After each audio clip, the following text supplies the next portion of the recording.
Bagaimana tentang sebagian orang yang mengatakan salaf memiliki tauhid trilogi? Ini nggak usah diurus yang begini.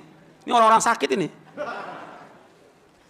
Tidak ada namanya pembagian tauhid. Tauhid datang secara berkumpul, tersatukan. Yang membagi tauhid siapa? Yang bagi tauhid adalah manusia itu sendiri, orang-orang musyrikin yang menyimpang. Nah, sedangkan yang bukan ahlu sunnah tapi mereka mengklaim itulah tauhidnya Nabi. Bahkan di buku-buku mereka itu, inilah tauhidnya para Nabi bahkan sebelum Nabi Muhammad. Lebay gak?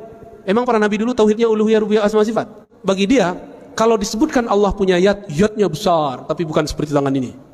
Kalau disebut nuzul, Allah itu turun tapi bukan seperti turunnya kita dari tangga, tapi beneran dari atas ke bawah. Allah itu turun tapi hanya dia yang tahu caranya. Nah, kalam ini yang paling berbahaya. Mereka masih menetapkan Allah bercara.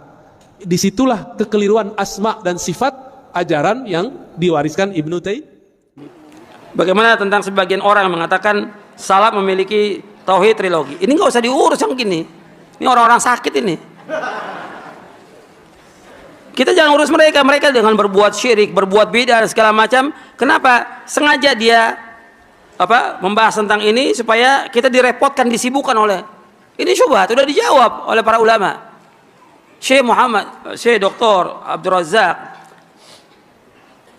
bin Abdul Muhsin Al-Abbad sudah membahas ini, membantah tentang pembagian tauhid. Tauhid tentang rububiyah, uluhiyah, semua sifat itu ngambilnya berdasarkan istiqrar dari ayat Al-Quran dan juga hadis-hadis Nabi yang sahih, bukan membuat yang baru.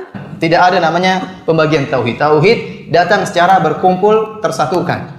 Yang membagi tauhid siapa? Yang bagi tauhid adalah manusia itu sendiri, orang-orang musyrikin yang menyimpang. Pertama, tolong digarisbawahi, istilah uluhiyah kita berbeda definisi dengan uluhiyah salafi. Istilah rububiyah kita berbeda definisi dengan rububiyah salafi. Uluhiyah kita adalah Allah mengahadkan dirinya sendiri, dengan kalamnya sendiri. Itulah kul huwallahu ahad.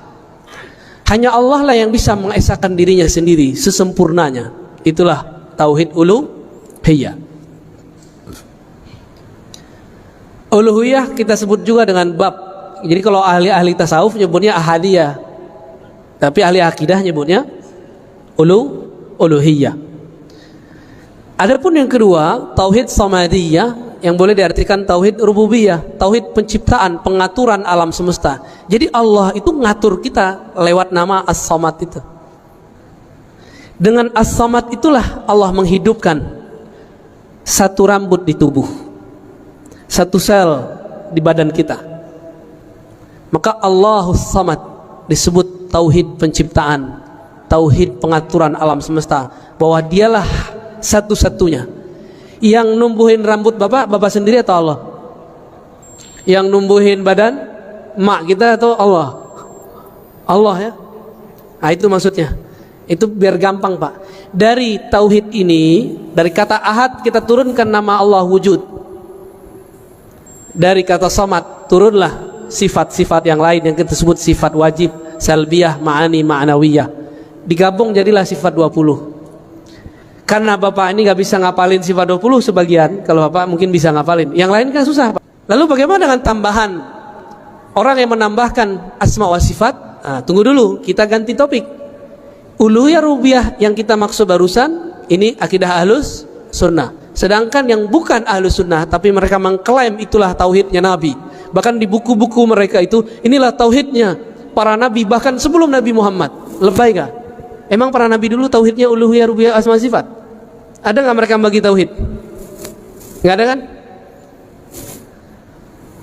Pembagian ini artinya berbeda. Uluhiyah versi Ibnu Taimiyah artinya tiada yang berhak disembah kecuali Allah, disebut tauhid ubudiyah.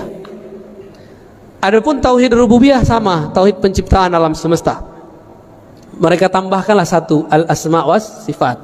Ibnu Taimiyah tidak mengerti akidah Asy'ari. Kata dia Asy'ari hanya meyakini 7 nama atau 7 sifat Allah. Coba tanya ke orang-orang yang berakidah Asy'ariyah, betulkah begitu? Tidak. Sampai sekarang saya yakin ustadz yang depan baru juga mengulang kesalahan yang sama, menuduh kita aswaja ahlus sunnah hanya meyakini 7 sifat. Terus kita komentarnya gimana? Sotoy loh gitu ya. Tahu nggak sotoy? Sok tahu. Mana ada akidah ahlus sunnah cuma menetapkan 7 sifat. 20 sifat itu pun itu hanya rumusan-rumusan supaya gampang, disebut dengan ummahatus sifat. Sifat Allah itu banyak, diringkas biar mudah. Yang dimaksud tauhid asma dan sifat menurut kelompok itu bukan asma wa sifat yang kita maksud. Bagi dia, kalau disebutkan Allah punya yadnya besar, tapi bukan seperti tangan ini. Kalau disebut nuzul, Allah itu turun, tapi bukan seperti turunnya kita dari tangga, tapi beneran dari atas ke bawah. Allah itu turun, tapi hanya dia yang tahu caranya. Nah, kalam ini yang paling berbahaya. Mereka masih menetapkan Allah bercara. Disitulah kekeliruan asma dan sifat ajaran yang diwariskan Ibnu Taimiyah. Ya, ghafarallahu lahu. Semoga Allah mengampuninya. Dia kan di akhir hayatnya ditobat. Ya, kita bilang begitu Pak, disebut memfitnah lagi. Ya, padahal beneran tuh Ibnu Taimiyah kata Zahabi dia tobat di akhir hayatnya.